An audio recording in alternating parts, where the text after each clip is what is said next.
Coming up on Hi Now Daily, we're getting a taste of Ward. Join us in the kitchen for everything you need to know about their inaugural culinary showcase. Plus, we've got details on La Pietra, Hawaii's School for Girls' second annual Halloween Spooktacular. All this and more right now on Hi Now Daily.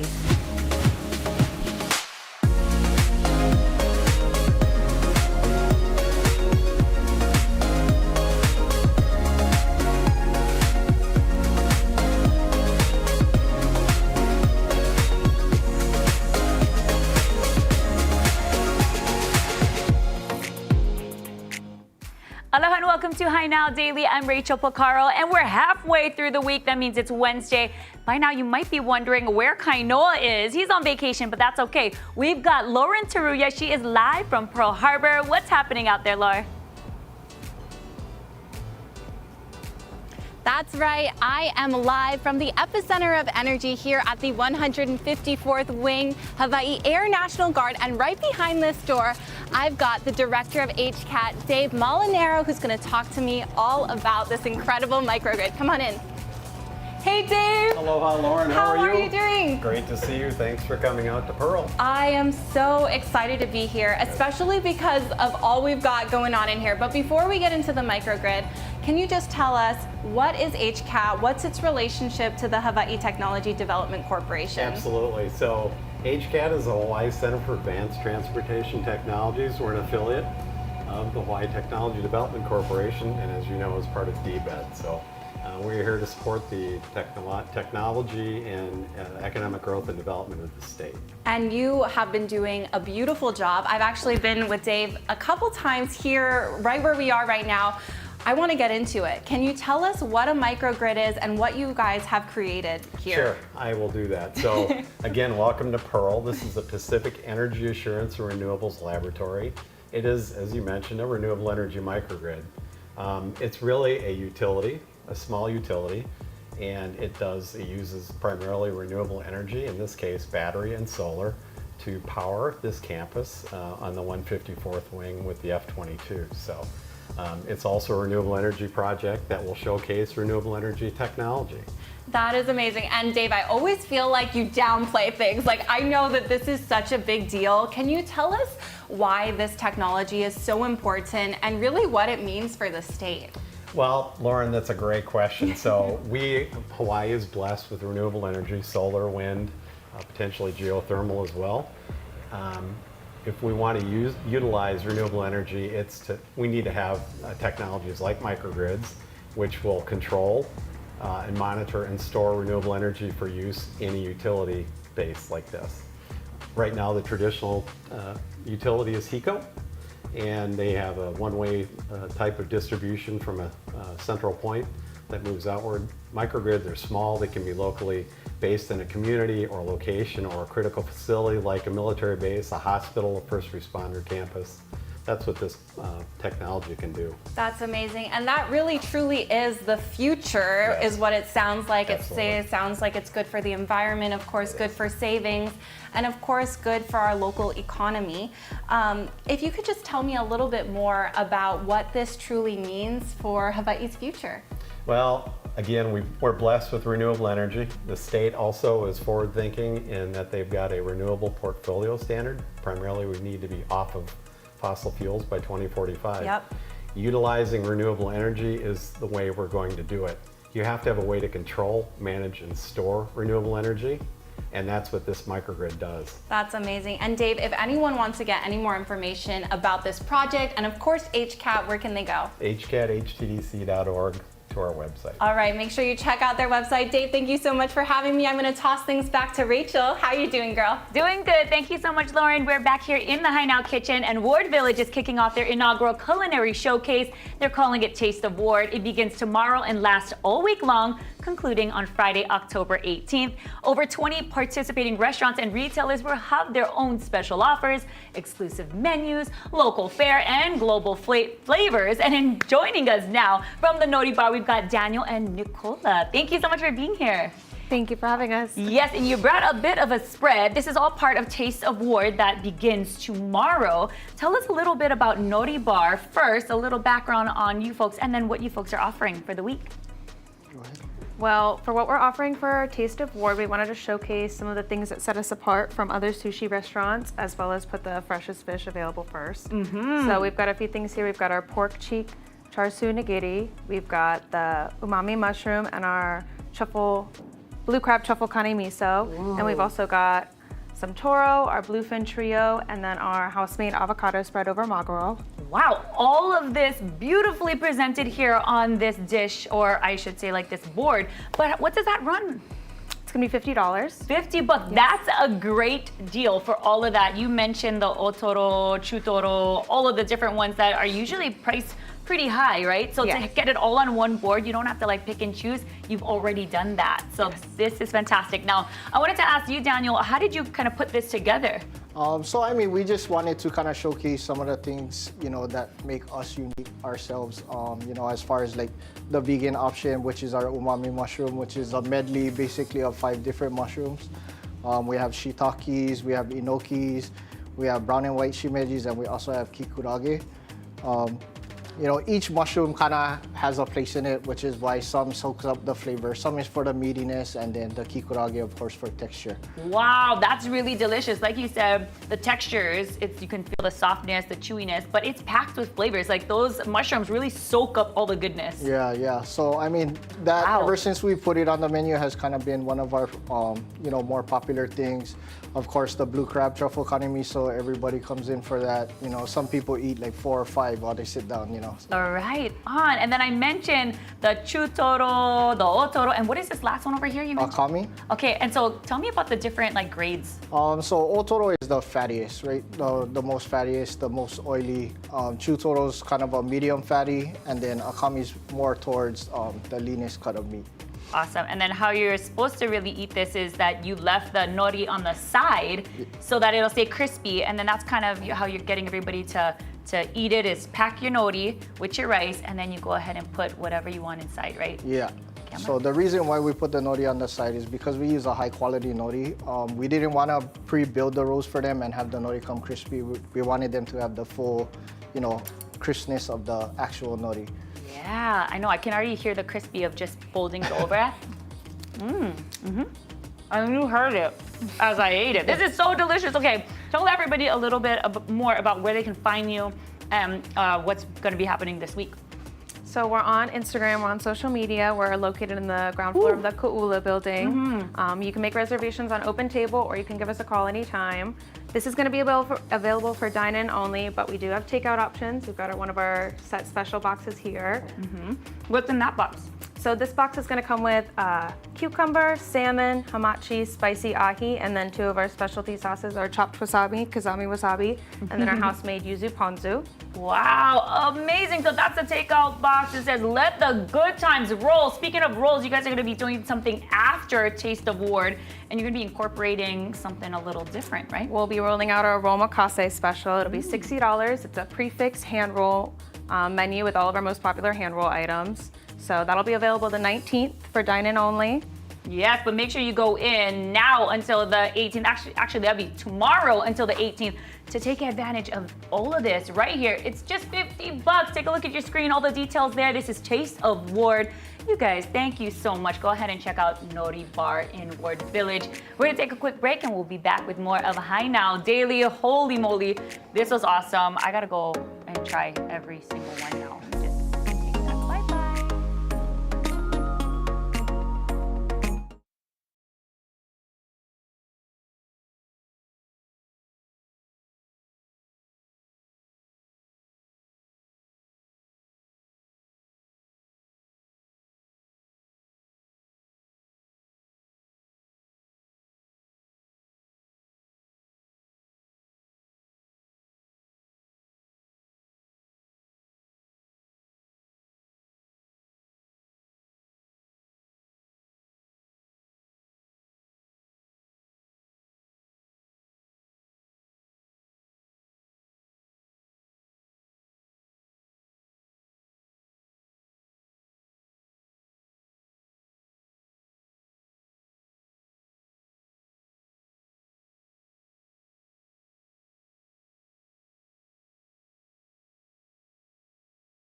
welcome back to High Now. Davey, La Pietra Hawaii School for Girls is hosting their second annual Halloween Spooktacular. That's happening on October 26th. This is a free event open to the public from 5 to 9 p.m.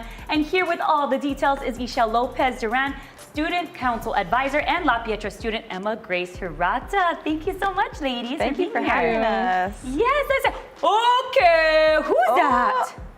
Wow. I didn't know you brought in another guest. We She must- sure did. She snuck in the car on the way here, I guess. Oh my. She must be part of the Spooktacular event that's happening up at the school.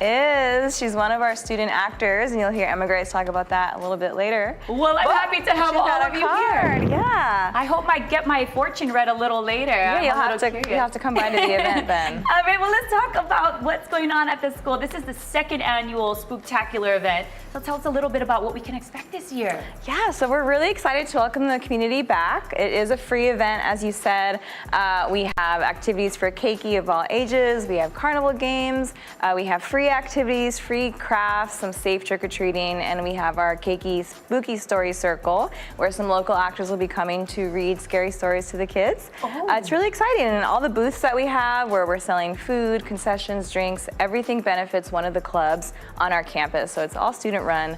So we're really excited, and we're encouraging lots of costumes because we're going to have a costume contest as well. Oh, and everybody is invited to be a part of the costume contest? Everyone's invited, yes. Oh, right. It is a free event, and when we hear free, we love that. And so anybody can come. They just have to register? Register, yeah. Okay. So they'll register online on our website, lapietra.edu/Halloween. They register for the event, and that's just so we know how much candy to get for everybody. There you go. And I heard there's going to be another haunted house. I heard about last year's one. Yes. And this one is going to be a good one. You guys are changing up the theme.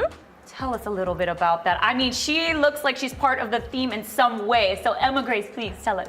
So this year's theme is Abandoned Circus, and we welcome guests ages 8 and up to walk through the haunted house. So what makes our haunted house so special is that it's completely run by students. So whether it's hair and makeup, storyline, costuming, scripting, it's all done by students, and even the scare actors are students. So it makes it really special.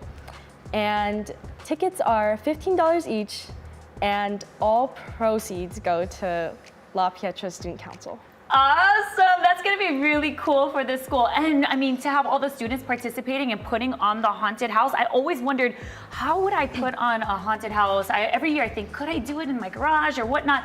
It just seems like a lot of work, and I'm not really good at decorating. So having a bunch of students come together, is it from the drama program, theater majors, anybody in particular? It's everything. So the student council, actually, including Emma Grace, they gave up some of their summer to start working on this already. So we have student council, we have theater students, we have Leo Club students, we have STEM kids. It's really everybody on campus is involved. You mentioned you started in the summer. That means it's taking a couple of months to put together the haunted house. That's incredible. A lot of hard work from the students at La Pietra. Good job, ladies. Thank you. And then I heard that there is an open house coming up on November 2nd. Tell us about that. There is, yes. Our open house events allow people to come see what it's like to be a Panther and get to meet some of the teachers, see our beautiful campus, hear about all of our different programs, arts, athletics, science, math, our brand new tech zone that we have with our robotics team. There's a lot for people to see, so we're really excited to share our school with the community. Beautiful. And if anybody wants any of that information, they want to learn more about the haunted house, tell us where we get that. So to register for the event or to get tickets for the haunted house, they can go to lapietra.edu/Halloween. Lapietra.edu has all the information for our open house and our socials as well. Awesome. So go ahead and check that out. Of course, the open house on November 2nd and then October 26th. That's when their Halloween Spooktacular is happening up at their school. It's a free event, so go ahead and attend. We're going to take a break and we'll be right back. Now, tell me about my fortune. Am I going to have a good year? Yes. I love it.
Aloha and welcome back to High Now Daily. Now I just had the chance to check out the incredible Pearl microgrid, and now I have the chance to talk to Brigadier General Sills. Thank you so much for having me. Hi, thanks for being here. Oh my gosh, so the Pearl microgrid is incredible, and I want to ask you, how important is renewable energy to security systems here? Yeah, we're really excited to be partnering with the Pearl microgrid and having that work for us here. So the Hawaii Air National Guard provides an important role in our state and nation defense. Specifically the Hawaii Air National Guard's 154th Wing has very many mission sets that are important here. So we fly 3 different aircraft, so many people see those. The most visible are the F-22s, the KC-135 air refueling tankers, and then we also partner with the active duty and fly and maintain their C-17 cargo aircraft. You know, it's essential that we have a reliable, resilient power source to help us do our missions. Absolutely. And do you mind me asking, I'm just curious, so when it comes to renewable energy, what kind of advantages might this provide, our military? Yeah, I think a lot like a homeowner on Oahu might have, solar panels on their roof and battery. If they can get one of those installed at their house, helps them, less dependence on fossil fuels. Gives them some more resiliency for energy in case the power should go out. They can still continue performing the way that they would want to. So same for us, we can still operate. And although we can still do our normal training missions, if the power should go out or if there's a disruption, it sure does help us be more resilient, and it works us toward the state and the National Guard Bureau's energy goals of reducing our need on fossil fuels. That's awesome. And speaking of those goals, can you just talk about how the Pearl microgrid directly impacts, some of the policy that is, and the policy and initiatives and some of the objectives that the state has as well? Sure. We are strategically located in the Middle Pacific, and so Air Force Research Labs and the National Guard Bureau recognized that strategic importance, and they were generous to provide us funding to establish the microgrid here. And it's our efforts there match our strategic goals, and those are nested within the National Guard Bureau's goals and the Air Force's goals and Department of Defense, as well as the state, of just reducing our dependence on fossil fuels and providing us some energy resiliency. That's so important. So it's pretty much all intertwined. Everyone's working together. Yes. Absolutely. And so, looking at what's happened here at the Pearl microgrid and what it's doing for this campus, what do you see its future potential for the state or even beyond that? Yeah, I think it's a great example for other organizations to see if they can make, learn from what we're doing here to be able to build some resiliency for themselves. So I hope we're a good model for not just our state, but other states as well. Absolutely. I think you are. And if anyone wants to get any more information about what you guys are doing, where can they go? Great question. So, I was born and raised here, and when I was growing up, I did not know about the Air National Guard at all. I had no idea about the National Guard, and it took an older person to recommend that I join. So if anyone watching is an older person who has a young person who's interested in working on technical things like the microgrid or flying aircraft or maintaining aircraft, they ought to look into joining the Air National Guard. So reaching out to any Air National Guard recruiter in our state. Absolutely. Thank you so much for your service, and thank you so much for your time here. It's been awesome being here. I'm going to toss things back to Rachel. How are you doing?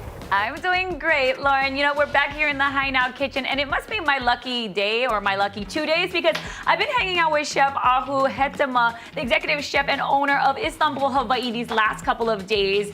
That means I've been well fed, which is really nice. So it's really nice having you back in the kitchen with me. Thank you. Very nice to be here. Yes, and we're talking. Maybe I stop by tomorrow as well. Hey, no taking that back. Once you say you're coming back, right? And you're always bringing new dishes, and I love that. Yes. So I get to taste the Turkish flavors, the Mediterranean flavors, and that's what you're bringing to all of your dishes. We mentioned Istanbul, Hawaii, that's in Ward Village. You're part of Taste of Ward, which is a week-long event that's starting tomorrow. Tell me a little bit about what you're bringing to the table. Yes, we are very excited to be part of first Taste of Ward event, where Ward Village is highlighting beautiful Ward restaurants and farmers through the connections of those restaurants. We created 4-course menu for this beautiful Taste of Ward event, and in this 4-course menu we will be highlighting our local farmers, and I think we created something that our guests will enjoy immensely. Yeah. Where we have a Kahumana Farm vegetable soup. That will be the first course for What's our in guests. that? So we mentioned vegetables, but Yes. it's nice and orange with Yes. some, looks like some spices, herbs in there. Yes, it is mainly red lentil based soup, but we also have kahumana lemon, carrot, some beets, and some other vegetables in it. Finished with, of course, olive oil. Yes. Can I sample? Yes, please. Okay, perfect. I'm gonna try. And you always like to dress it with beautiful edible flowers. Yes. You always put like the beautiful, nice touches, Thank the you. finishes that really make the dishes. I think like, it's being woman. there you go. The woman has the touch, right? Yes, woman has a special touch. Oh, yes, this is good. This is like that bean flavor of the lentil. But Yes. yeah, you can see it gives a lot of kick to it with other spices. Yes, it's very refreshing. It's a great starter. And the next course will be Blue Ocean Konokampachi Kurudo, which is, you don't see it here. It's again beautiful Blue Ocean Konokampachi finished with olive oil and bulgur salad.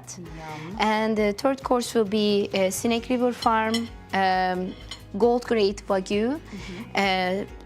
On 72-hour fermented sourdough we make in the house. And that's what we're looking at right now. So Yes, it's like a it's flatbread called pizza kind of look like. lahmacun. Yes, it's basically Turkish pizza. Wow. Yes, but we elevated with wagyu and Maris Garden vegetables I feel and like Maris Garden flowers. So you're having part of island with this dish. there you go. and- World flavors, Yes. island flavors, all combined into one. Yes, and the last course will be any dessert of their choice.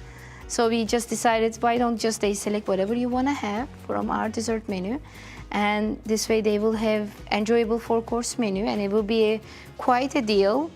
It will be only $80 for all those dishes, and it is very much shareable. I think 2 guests can share one tasting if they want to do that. Wow. Will they be And able maybe- to order on the regular menu as well, in addition to this, if you mentioned Yes, sharing? of course they can, or they can just start with everybody loves meze platter in our restaurant. Everybody starts Yes. with meze platter, so they can start with meze platter and just order this menu, and they will have more than enough food for tomorrow breakfast as well. Nice. Well, I'm excited to try this one here. What are you calling this one more We time? call it lahmacun.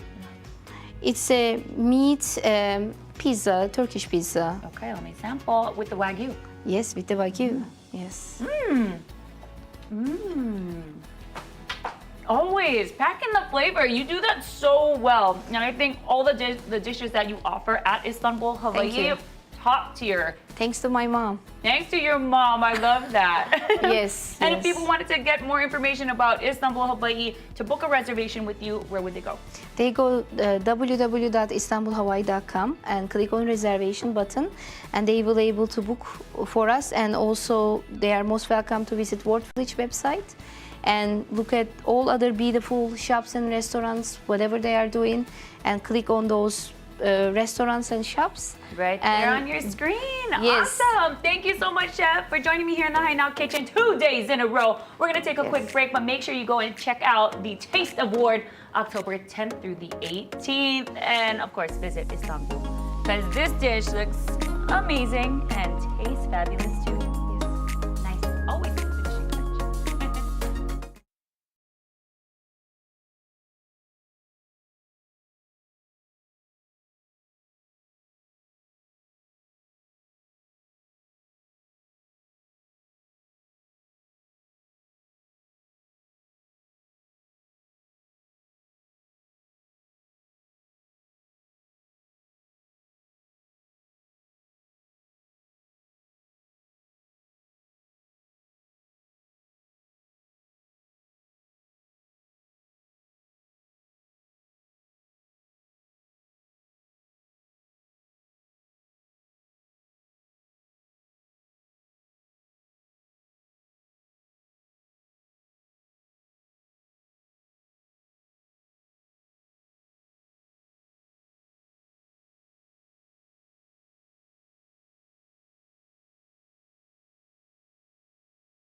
Hey Ben, how you doing?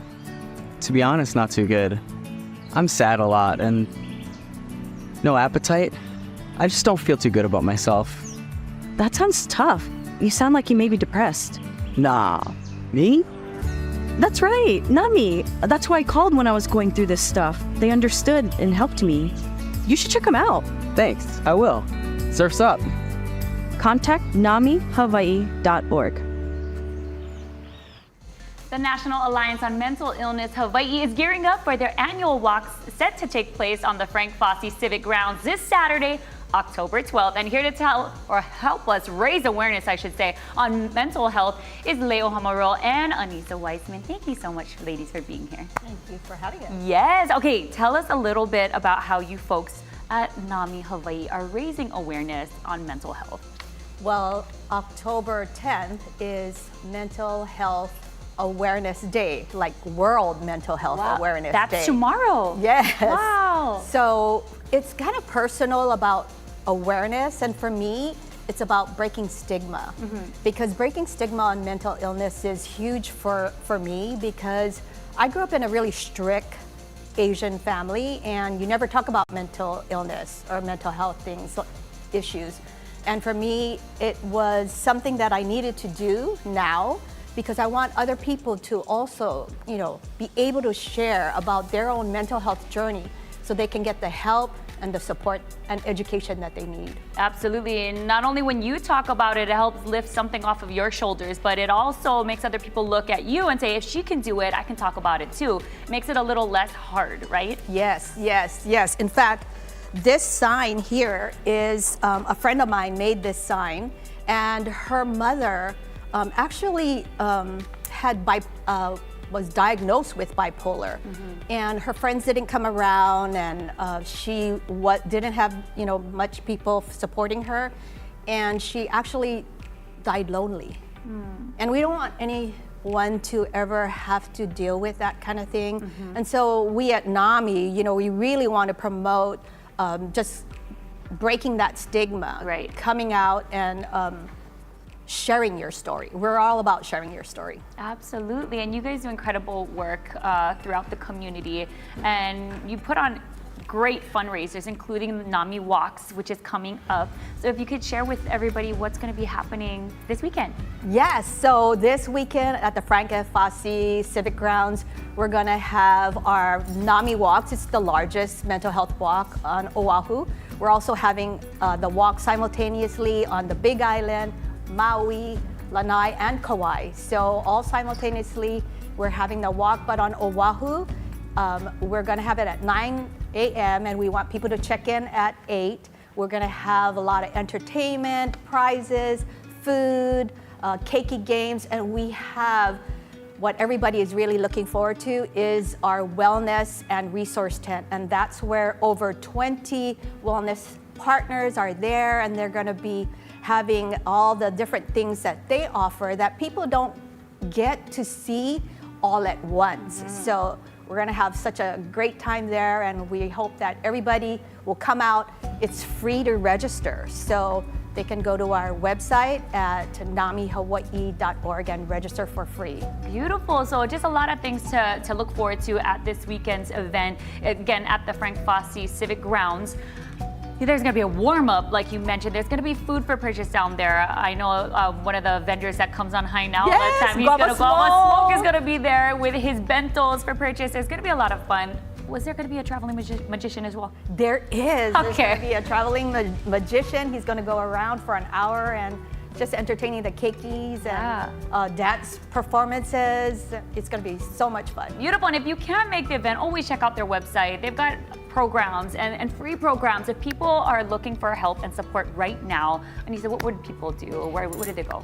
So when my mom's diagnosed with bipolar disorder, I went home after an interaction with her. I didn't know what to do anymore. I went home and I Googled searched and I found NAMI and I found their support groups. And it was a safe place for me to land with people who understood what I was going through, and I could learn from their experiences and pick and choose what I wanted to apply to my life. So it's very, very valuable to open yourself up to a community of people who understand, because oftentimes in these moments we feel very isolated and alone and like there's nobody else that we can identify with. So come join our community at NAMI Hawaii. We have classes for you to take as a peer. I am both a peer, I am somebody diagnosed with a mental health condition, and I love somebody with a mental health condition too. So we support both families and people diagnosed as well. And we support you, we support the cause. Thank you so much for sharing your story and of course all the information on the walk this weekend on the 12th. Go ahead and register free online.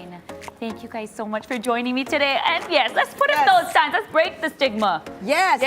Hope starts with you guys. Right. Yee-hee. We're gonna have all these people holding signs, so come Yes. hold your sign.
Aloha and welcome back to High Now Daily. Now, earlier this morning, I had the chance to talk to the Deputy Director of DBET, and we chatted about how the Pro Microgrid is really impacting our overall economy here in Hawaii. Check it out. I'm here with Dane Wicker, the Deputy Director of the Department of Business, Economic Development and Tourism for the state of Hawaii. Dane, thank you so much for being here. Thank you. Good afternoon, Lauren. Okay, so we're here to talk about something pretty big, which is, of course, HCDC and HCAT. I want to know how they directly feed into DBET's mission to grow economically and, of course, also inspire a lot of innovation. Absolutely. So HCAT is a division within Hawaii Technology Development Corp. And the Development Corp to us serves as an agency that can help implement. We have, under DBET, 17 either attached agencies or divisions combined. And collectively, they can really help us move the needle. So in our framework, this cradle to grave framework, HCDC is that entity that can receive and help with the transition to implementation. So let me give you an example. As we talk about this microgrid, what they've done is a pilot or a proof of concept regarding PV. It's a 2-acre site out there at Pearl Harbor, and it provides up to 1 megawatt of PV. So as we look at our Hawaii State Energy Office, They really help plan and do the analysis and where the state should head to achieve our 2045 renewable energy portfolio standards. But once they give us their proposed projects, somebody has to help with implementation. And as we looked at the Pearl microgrid and HCAT's role, they can help us be that transition into implementing some of these projects. That is so awesome. And speaking of, the state's renewable energy goals, that's so important. How is that directly feeding into the technological advancements of the state? So for DBED, we have 3 sectors we're focused on in moving the needle or growing our economy. We talk a lot about diversification.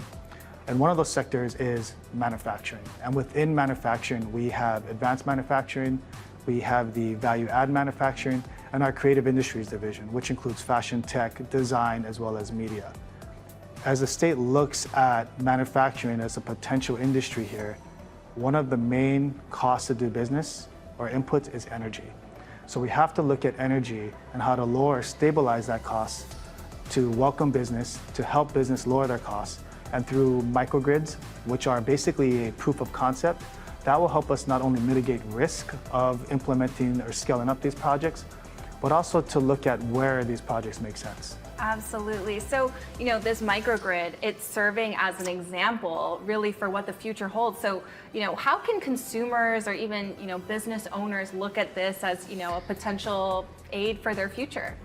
So a couple of the projects that DBED is focused on is really regional economic development. And what we're coming to find in the manufacturing industry is that some of our cottage industry businesses, or even those who want to incubate to maturity, they rely on specialized equipment and specialized facilities.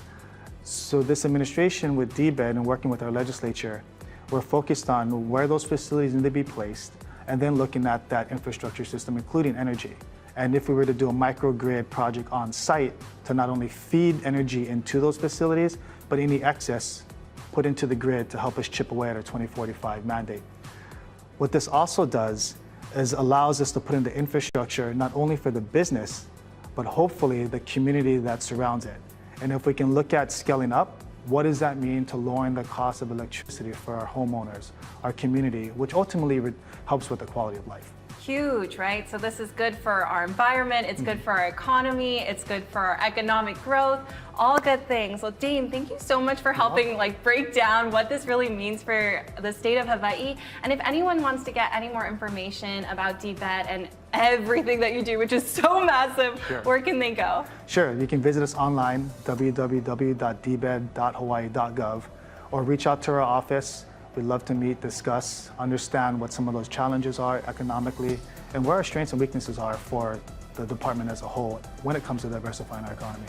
Absolutely. Dane, thank you so much for being here. You're welcome. Thank you, Lauren.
everyone. Welcome back to Hi Now Daily. The Taste of Ward is really a culinary experience that's happening at Ward Village starting off tomorrow, and it's lasting for a whole week, and it's going to conclude on the 18th. And part of Taste of Ward, we've got Peter Hessler of Pono Potions, and of course Melly James at the House of Mana Up, which is right there in Ward Village. Yes, it's our brand new store. We opened as our newest one. It's our third location. It's right between Coffee Bean and Tea Leaf and Off the Wall. What a good location. We love it. I mean, it's really focused on a lot of like locals. It's a lot of home goods, and we're just excited to be in the Ward area and really having a great location for residents. Nice. And then Pono Potions, of course, Yes. Peter, you guys are a part of the Taste of Ward because your products can be found at House of Mana Up. Exactly, yeah. We were part of Mana Up season, cohort 6. And they feature all of our all-natural syrups and mixers at the House of Mana Up. So we'll be there on October 11th, sampling some of our products. We're gonna make fun mocktails to try and also our macadamia nut cold brew there. Ooh, okay, so that right there is part of Taste of Ward, which essentially is like 20 or more restaurants and retailers coming together to offer special prices, special menus, all kind of local fare, and just really a culinary experience like we mentioned. And you're gonna be doing sampling over there, right? Yeah, exactly. So part of the Taste of Ward, House of Mana Up invited some of their companies to do some fun sampling, free samples. So I made our honey ginger spritz mocktail along with our honey lily koi mojito mocktail here for you to try. Beautiful. You can always add some rum later if you feel like it, but these are great. He watches Hi Now Daily. These are great, just non-alcoholic, super light and refreshing, and they all use local ingredients, which we strive to use at Pono Potions, and Mana Up loves to highlight as well. Beautiful. And then Melly, I wanted to ask you, in addition to Pono Potions being a part of Taste of Ward, you're also having some other local brands join you as well. Yeah, so we've got 3 local brands we're highlighting. So of course, Pono Potions on this Friday from 1 to 5. And then on Saturday, we've got Ube, we got Joy and Jeremy coming in doing tastings of their crinkle cookies. And then on the 18th, next week Friday, we'll be having Hawaiian Soda Co. come in, which is a great product, it's a new product. It's got like great local flavors, not too much sugar, but really refreshing. So we're just excited to be featuring our food and beverage companies to really be part of Taste of Ward and really make it very activated and a lot of fun. Yes, okay, so now is it okay if we sample? Because man, with Taste of Ward, we had Nori Bar earlier in the show. We had Chef Ahu come over from Istanbul, Hawaii. So that means I was well fed. Now I need a little bit of this to cleanse the palate. So which one is this one here? That's our honey ginger. It uses Oahu grown ginger and honey to flavor it as well. Okay, and then Melly, you want to Okay, I'll try this one. You look like Yes. we need Cheers. a cheers. Yeah, cheers. Enjoy, Thank you. ladies. Oh my goodness. Cheers. Oh yes. That's refreshing. It almost tastes like there is rum, but we know there's not. Right. Yeah, there's not. But we don't need it because we're also lively here on the show as is, right? This is really fantastic. And if people wanted to learn more about Pono Potions and all the ingredients and what you put into it, your products, where would they go? Yeah, come visit us in Chinatown. We do have a brick and mortar store where you can try fun mocktails like these, or we have a full espresso bar right on Smith Street. It's called Po-Ai by Pono Potions. Or just look out for us on Instagram at Pono Potions. Yes, same for you. I love what Peter does. He does great lattes, great coffees, great mocktails, and I love coming down to his location. But he'll be whipping those things up again on Friday. Yeah. So go check them out. Taste of Ward tomorrow until Friday the 18th. Go check it out. Of course, all the information is at wardvillage.com. Melly and Peter, thank you guys so much for joining me. Cheers. And welcome back. Yeah, thank you. World traveler this one.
Hi Now Daily. In today's Foodland 5, I'm making some sesame short rib bibimbap, courtesy of Dorvin Shinjo, the development chef de cuisine at Foodland. Okay, really not much prep time. It's about 2 minutes of prep because really the meat is already pre-marinated by the team at Foodland. You can see that here on the screen. All the ingredients you'll need. This is for 4 servings. We've got 4 pounds of my cut sesame and salt boneless short ribs. We've got 4 ounces of the gochujang sauce. We've also got cucumber kimchi or wambak kimchi. Of course, white rice. Ain't no local girl without some white rice. And then I've got some 4 eggs just to make it just a little bit more better. So let's bring it on back into the kitchen. This is what it looks like. These are the ingredients. I mentioned the pre-marinated meat right here. This is what it looks like, guys. I'm gonna just put that on over to you. Oh yeah, this right here, marinated meats. You can get that right at Foodland. They make it so easy for you. Now I'm going to open this up here, and what we're going to do is actually fry it up onto, I put it in a grill. So I'm gonna turn this baby up on high. Get that cooking nice and heat it up, because that's what we really want to do with our short rib, is to get that nice char broil. So I am going to turn this pan on, which I've got there already, because I mentioned that we are going to be doing some eggs as well. So I'm going to open up these eggs. We've already got our rice cooked, because you know rice, it takes forever to cook. So we cooked that earlier in the day, threw it in a bowl, and all we're really going to do is place the kimchi. Like I mentioned, there's like the Maika'i brand of pretty much everything these days. So I'm gonna throw the kimchi on. I'm gonna go ahead, it's really to taste. I know I mentioned ounces and such before, but that's the fun thing about working in the kitchen and using these recipes from Foodland, is you can really make it your own. I personally love kimchi. I love spiciness. I love cabbage and the crunch. So that's what we're gonna do today. We also got the gochujang. I say gochujang. A lot of people are saying gochujang. I'm curious to know what you guys all think. So, you know, hit me up on Instagram. Tell me how you say it. Put it the phonetics of it. I say gochujang. I just say it really, really fast, but I don't know if that's right or wrong. But we'll see. We'll see what y'all think. I'm gonna go ahead and put that on the side, because this is really to taste. It is spicy, so a little goes a long way.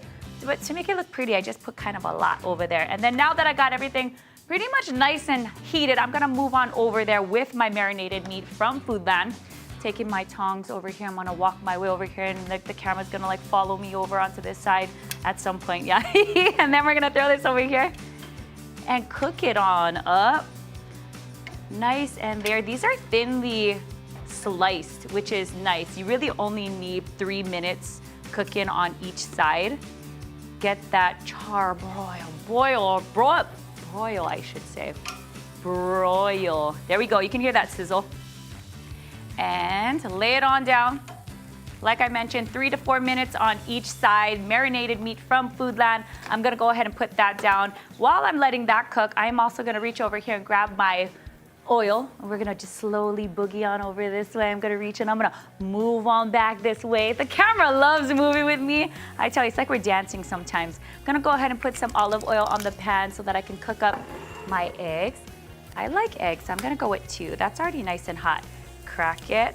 I was always told to crack the eggs on a flat surface so that your shells don't go inside. So I'm gonna go ahead and do that. Put that on here. I really went there with the oil on that one, just so, you know, it doesn't stick too much. Then we're gonna just let that cook on over. And you can see that. I'm gonna move on over this side. This is what I mean by a nice little char broil over here. You can see that. Oh, that probably could go a little longer on that side. So I'm gonna keep it going a little more here. Let that cook up. But, you know, TV magic. I already cooked some earlier today. And because the flames get really hot in here, that's what happens when you cook with Hawaii gas. So hot, so fast, so good, and everything just cooks to perfection. I'm gonna go over here, and I'm gonna just move this on over. No, you even need the salt, pepper for your eggs, because I'm telling you, with the gochujang, with the marinated meat, with the kimchi, you really don't need more flavor than that. No more salt necessary. I'm gonna pull out some of my meat here that I cooked a little earlier. And man, we've made a lot over here. So I'm gonna go ahead and put this on here. All right, and that's what it's gonna look like. I'm gonna put it all down, throw it on with my eggs, and that's what it is. Looking delicious. Go get the recipe, foodland.com.